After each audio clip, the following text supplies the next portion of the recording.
Trade with Kamran Bhavani. क्या आप stock exchange में इन्वेस्ट करके पैसा कमाना चाहते हैं तो हमारे ग्रुप को ज्वाइन करें। हम आपको देंगे बर वक्त और बेहतरीन मशवरे। हमारे पास अकाउंट खोलने और ग्रुप ज्वाइन करने के लिए इन व्हाट्सएप नंबर पर राब्ता करें। कामरान मेमन भवानी 0345 826 4499।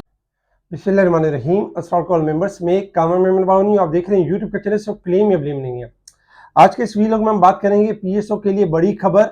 सेकंड नंबर पे दीवान फारूक मोटर नई छलांग के ऊपर, इसके ऊपर हम बात करेंगे। देखिए, लास्ट वीडियो में ओवरऑल बताया गया था कि इन स्टॉक से दूर रहें और मार्केट का ट्रेंड आपको बता दिया गया था कि नेगेटिव है, क्योंकि मार्केट का ट्रेंड नेगेटिव हो चुका है। और आज का दिन जब मार्केट स्टार्ट रही तो स्टार्टिंग में मार्केट ने 500 पॉइंट का जंप जरूर दिया, लेकिन ज्यादा देर 577 पॉइंट पे मार्केट ठहर नहीं सकी, क्योंकि 79,388 388 पॉइंट का मार्केट ने हाई लिया। और फिर इसके बाद मार्केट में हमने गिरावट देखी 643 पॉइंट तक की। मार्केट क्लोज रही है 578 पॉइंट माइनस के साथ 78,232 के करीब।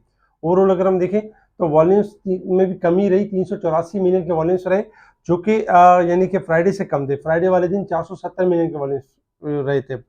ओवरऑल वॉल्यूम्स में भी कमी थी और इंडेक्स भी नेगेटिव रहा। और फिर ओवरऑल अगर हम देखें तो स्टॉक भी परफॉर्म नहीं कर पाए। वजह क्या थी? आज तकरीबन देखा जाए तो एक लैक लस्टर डे था।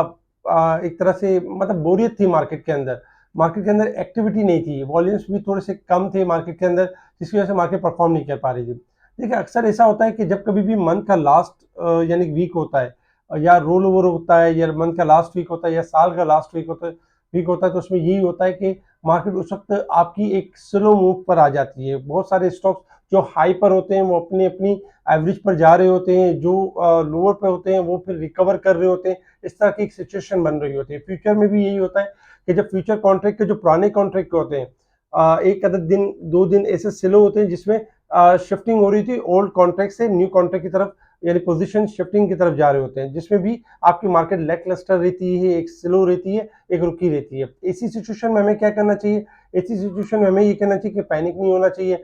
देखना चाहिए कि हम उन स्टॉक को तो नहीं मतलब पकड़ के बैठे हुए जिनसे हमें दूर रहना है, जिसके बारे में हमने आपको लास्ट वीक में आगाही भी कर दी थी। ऐसे स्टॉक रखे हुए जो नहीं चले तो उनमें घबराने वाली बात है। मार्केट के साथ डिक्लाइन जरूर है, लेकिन जैसे मार्केट रिकवर करती है तो फास्टेस्ट रिकवरी भी आती है। आज हमने यही देखा कि बैंकिंग सेक्टर से आपको दूर रहने के लिए पिछले 3-4 दिनों से आपको रिकमेंड किया जा रहा था, बताया जा रहा था कि देखिए बैंकिंग सेक्टर आपका ओवरबोट हो चुका है। बैंकिंग सेक्टर की परसेंटेज आपके सामने है, ये पिक्चर भी हमने शो की थी, जिसमें यूबीएल 98% था, 77% बीआईपीएल था। ये सारे ओवरबोट साइड पे परफॉर्म कर रहे थे, तो इनमें गिरावट एक्सपेक्टेड थी। और आज आपने देखा कि इनमें एक अच्छी खासी गिरावट हुई है, हाई साइड पे जाने के बाद एक डिक्लाइन हुआ है। तो यही वजह थी कि इंडेक्स जो कि आपको पिछले दिनों में जो 5,000 पॉइंट 6,000 पॉइंट का इजाफा हुआ था बैंकिंग सेक्टर की वजह से, वही पॉइंट्स में हमने डिक्लाइन देखा। लेकिन इसके साथ ये हुआ कि जो रेगुलर स्टॉक्स थे जो नहीं चले थे उनमें भी थोड़ी थोड़ी यानी गिरावट रही। साथ ही अगर हम देखें तो top volume leader, top gainers, decliner आपके सामने। अगर हम सेक्टर वाइज पोजीशन देखें तो सेक्टर वाइज पोजीशन में आज पावर जनरेशन यानी टॉप पे रहे 192 पॉइंट प्लस के साथ। Investment bank, glass ceramics, food sector, synthetics, इनमें हमने पॉजिटिविटी देखी। जबकि नेगेटिव साइड पर देखें तो कमर्शियल बैंक जो कि टॉप पे चल रहे थे 358 पॉइंट माइनस के साथ नेगेटिव रहे। सीमेंट सेक्टर 82 पॉइंट, जबकि oil and gas, automobile, technology, इनमें हमने स्लाइटली पॉइंट्स यानी डिक्लाइन देखी, यानी कि स्लाइटली कमी देखी। परवेज में सिक्योरिटीज आज टॉप पे रहा, यानी कि देखा वॉल्यूम लीडर में। अच्छा, इसके साथ ही देखा जाए तो बलूचिस्तान गवर्नमेंट रिलीज 861 मिलियन यानी कि जो महंगी डैम है इसके लिए इशू कर दिए। तो ये एक अच्छी बात है सीमेंट्स के लिए भी और डैम के लिए भी और पाकिस्तान के लिए भी। साथ ही जुलाई के जो जुलाई और मई के अंदर एफडीआई यानी में इजाफा हुआ है, जो कि पॉजिटिव है 224 मिलियन टू 1.729 बिलियन, यानी ईयर ऑन ईयर बेसिस पे इजाफा हुआ है।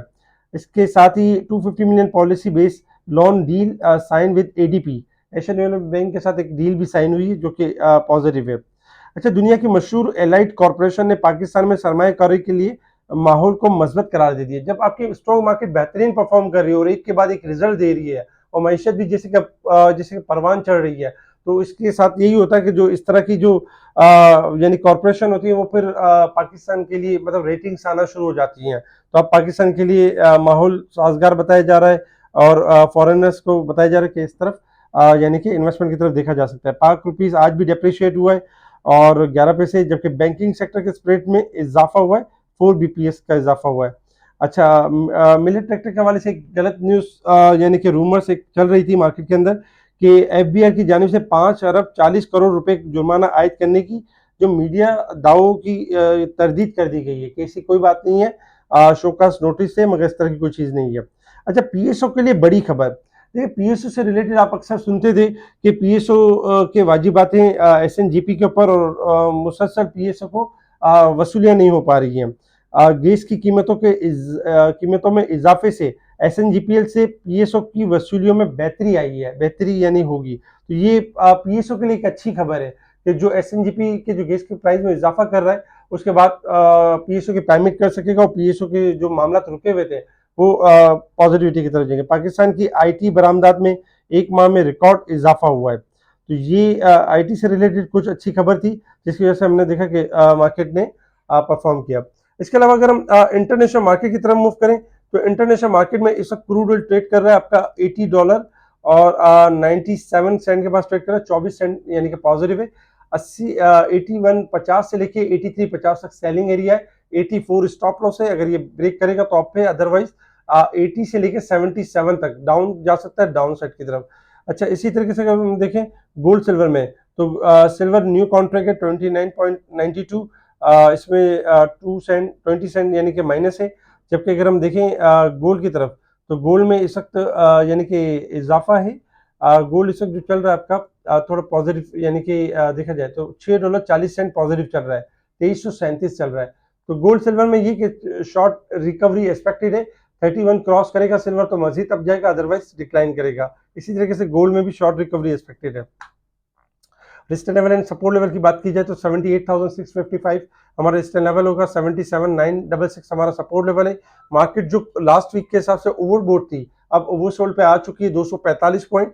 अगर हम साल और मंथ के हिसाब से देखें तो जो ओवरबोट पॉइंट में इजाफा हो गया था 20,000 पॉइंट तकरीबन ईयर के हो गए थे और 3,000 3,500 पॉइंट यानी कि मंथ के हो गए थे, उसमें अच्छी खासी कमी हुई है और तकरीबन 19,000 तक यानी ईयर में, और जबकि 3500 पॉइंट से 2300 पॉइंट तक एवरेज वाइज अगर मंथ में कमी हुई है। तो ये एक थोड़ा सा मार्केट ने अपने आप को करेक्ट किया, करेक्शन की तरफ आई है। अच्छा, बात करते हैं मार्केट के हवाले से, मार्केट ने परफॉर्म किस तरह से करना है।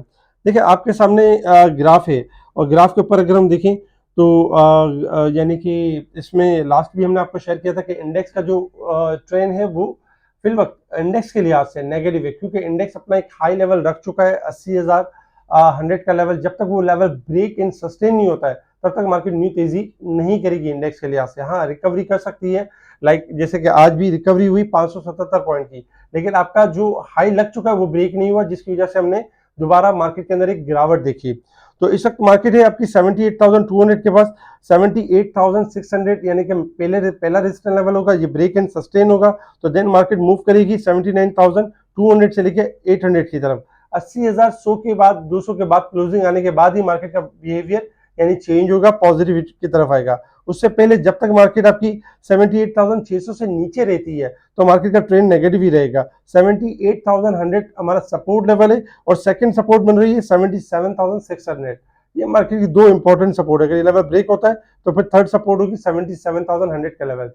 अच्छा, मार्केट का अगर हम इंडेक्स का देखें तो इंडेक्स जो कि रैपिडली बढ़ गया था पिछले वीक के अंदर 5 से 6,000 पॉइंट, इस वजह से हमने इसके अंदर करेक्शन यानी इंडेक्स के वाइज करेक्शन देख रहे हैं। लेकिन जो सेक्टर नहीं चले थे, जैसे रिफाइनरी नहीं चला था, आईटी नहीं चला था, यानी कि देखा जाए सीमेंट अभी नहीं चली हैं, बहुत सारी चीजें ऐसी जो चलना बाकी हैं।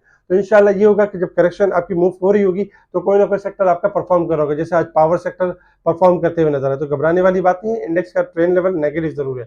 अच्छा, ऐसी सिचुएशन में हम क्या करें या हमें क्या करना चाहिए? देखिए, ऐसी सिचुएशन में हमें ये करना चाहिए, अगर इंडेक्स आपको कोई हाई साइड पर आ जाता है, कोई रेजिस्टेंस लेवल के करीब आ जाता है, तो आप ये कर सकते हैं अपनी पोजीशन में से 30% जो अपने बाई किया हुआ उसको थोड़ी देर के लिए यानी कि छोड़ दें और दोबारा डिप पर यानी री बाई कर लें, ताकि इंडेक्स अपने आपको जब करेक्ट करे तो आपकी कुछ ना कुछ एक्टिविटी होती रहे, यानी कि स्लो एक्टिविटी के अंदर इस तरह कमाया जा सकता है। सेकंड नंबर पे अगर हम देखें तो कुछ स्टॉक्स हैं जो कल हमने आपको स्टॉक्स दिए थे ओवरबोट स्टॉक्स, उसके अगेंस्ट में अगर हम देखें तो आज उनकी परसेंटेज में कमी हुई है। जैसे यूबीएल की 98% थी तो अब 58% रह गई ओवरबोट। एमसीबी, एफएफबीएल यानी कि देखा जाए तो बैंक अल्फला, एचबीएल, ये FABL नहीं है, फैसल बैंक है, FABL। और जबकि Bank Al Habib, AKBL, BIPL, Allied Bank, Meezan Bank, HMB, Exide, इनकी परसेंटेज में अच्छी खासी कमी हुई है। अच्छा, एक और न्यूज़ है कि दीवान फारूक मोटर क्या नई छलांग के ऊपर है। देखिए, दीवान फारूक मोटर ने आज ऊपर का लॉक लिया है काफी दिनों बाद। आपने देखा होगा कि पहले 46-45 के एरिया में था, हम मुसलसल कहते रहे कि 50 के बाद नई तेजी कर लीजिएगा, उससे पहले तेजी ना करें। और जिन्होंने हमारी बात मानी 47 पे, 45 पे, उन्होंने 35-36 का लेवल भी देखा, यानी 10 रुपए, 11 रुपए, 12 रुपए नीचे भी देखा। यही वजह होती है, जब एक लेवल दे देते तो एक सुकून आ जाता है, इसके बाद तेजी करेंगे, उससे पहले तेजी करना खुद यानी कि अपने लिए अपने ऊपर जुल्म करने के बराबर है। तो ओवरऑल अगर हम देखें तो दीवान फारूक मोटर ओवरसोल्ड पोजीशन पर आ चुका था। दीवान फारूक मोटर इस वक्त रिकवरी के ट्रेंड के ऊपर है, 43-44 तक यानी मूव कर सकता है साइड की तरफ।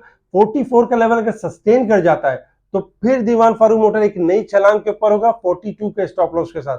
42 आपका स्टॉप लॉस बन जाएगा और 48 से लेके 55 रुपए एक नई छलांग मारने के उसमें होगा। तो कोशिश करें कि दीवान फारूक मोटर को स्टॉप लॉस के साथ ट्रेल करें और जो रेजिस्टेंस लेवल बताया गया उसको ध्यान से उस यानी जैसे क्रॉस करें फिर पोजीशन को आप लॉन्ग कर सकते हैं स्टॉप लॉस के साथ। इसके अलावा जिन स्टॉक से दूर रहने के लिए कहा गया है, जैसे बैंकिंग सेक्टर लास्ट हो गया, अब भी कुछ ओवरबोट है जिनकी परसेंटेज हमने बताई है, जैसे थोड़ी सी करेक्शन हो जाएगी दोबारा ये मूव करना शुरू करेंगे। इसके अलावा और भी बहुत सारे स्टॉक्स होते हैं जो इंट्राडे में ओवरबोट हो जाते हैं, ओवरसोल्ड हो जाते हैं। किसी की बाय कॉल जनरेट होती है, किसी की सेल कॉल जनरेट, किसी में एक अच्छी सेल कॉल जनरेट हो जाती है, तो वो देखा जाए तो स्पेशल ग्रुप में शेयर किया जा रहा है। स्पेशल ग्रुप से जुड़ने के लिए, इन कॉल्स को अवेल करने के लिए आप कांटेक्ट कर सकते हैं मुझे। ठीक है जी, शुक्रिया। कमल भावनी, अल्लाह हाफिज।